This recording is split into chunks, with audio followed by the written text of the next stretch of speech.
Hello friends, ನಾವಿವತ್ತು ತುಂಬ ರುಚಿಕರವಾಗಿರುವಂತಹ vegetable ಪಲಾವನ್ನು ಹೇಗೆ ಮಾಡೋದಂತ ನೋಡುವ ಬನ್ನಿ.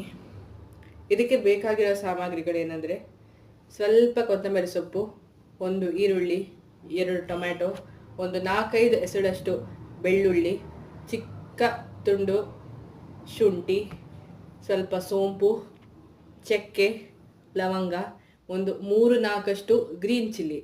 ಇದನ್ನು ಒಂದು ಮಿಕ್ಸಿಗೆ ಹಾಕಿ ಚಂದ ರುಬ್ಬಿ ಸೈಡಿಗೆ ಇಟ್ಕೊಳ್ಳಿ. ಈಗ ಕುಕ್ಕರಿಗೆ ಸ್ವಲ್ಪ ಎಣ್ಣೆ, ಒಂದು ಈರುಳ್ಳಿಯನ್ನು ಹಾಕಿ ಸ್ವಲ್ಪ ಸೌಟೆ ಮಾಡ್ಕೊಳ್ಳಿ. ಅದರ ನಂತರ ರುಬ್ಬಿರುವಂತಹ ಪೇಸ್ಟ್ ಸ್ವಲ್ಪ ಫ್ರೈ ಮಾಡ್ಕೊಳ್ಳಿ. ಆನಂತರ ನಿಮಗೆ ಬೇಕಾಗಿರುವಂತಹ ತರಕಾರಿಯನ್ನು ಹಾಕಿ, ನಾವಿಲ್ಲಿ ಕ್ಯಾರೆಟ್, ಬೀನ್ಸ್ ಹಾಗೂ ಬಟಾಣಿಯನ್ನು ಹಾಕಿದ್ದೇವೆ. ಅದನ್ನು ಸಹ ಹಾಕಿ ಸ್ವಲ್ಪ ನೀರನ್ನು ಹಾಕಿ ಸ್ವಲ್ಪ ವಾಪಸ್ ಫ್ರೈ ಮಾಡ್ಕೊಳ್ಳಿ. ಆದ ನಂತರ ನಾವಿಲ್ಲಿ 2 ಕಪ್ಪಷ್ಟು ಸೋನಾ ಮಸೂರಿ ರೈಸನ್ನು ತಗೊಂಡಿದ್ದೇವೆ. 2 ಕಪ್ ರೈಸಿಗೆ 4 ಕಪ್ಪಷ್ಟು ನೀರನ್ನು ಹಾಕ್ತಿದ್ದೇವೆ.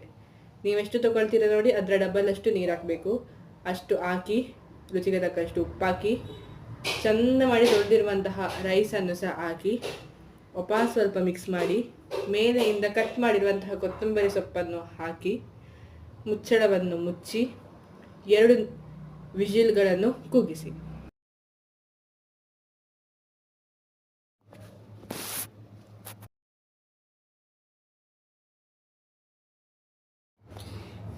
ಎರಡು ವಿಷಲ್ ಆಗಿದ ನಂತರ ಕುಕ್ಕರ್ ಮುಚ್ಚಲನ್ನು ಓಪನ್ ಮಾಡಿದ ನಂತರ ಒಂದು ಒಳ್ಳೆ ಮಿಕ್ಸ್ ಕೊಟ್ಟಿದ ನಂತರ ಈ ಪಲಾವನ್ನು ರೈತ ಒಟ್ಟಿಗೆ ಸರ್ವ್ ಮಾಡಿ.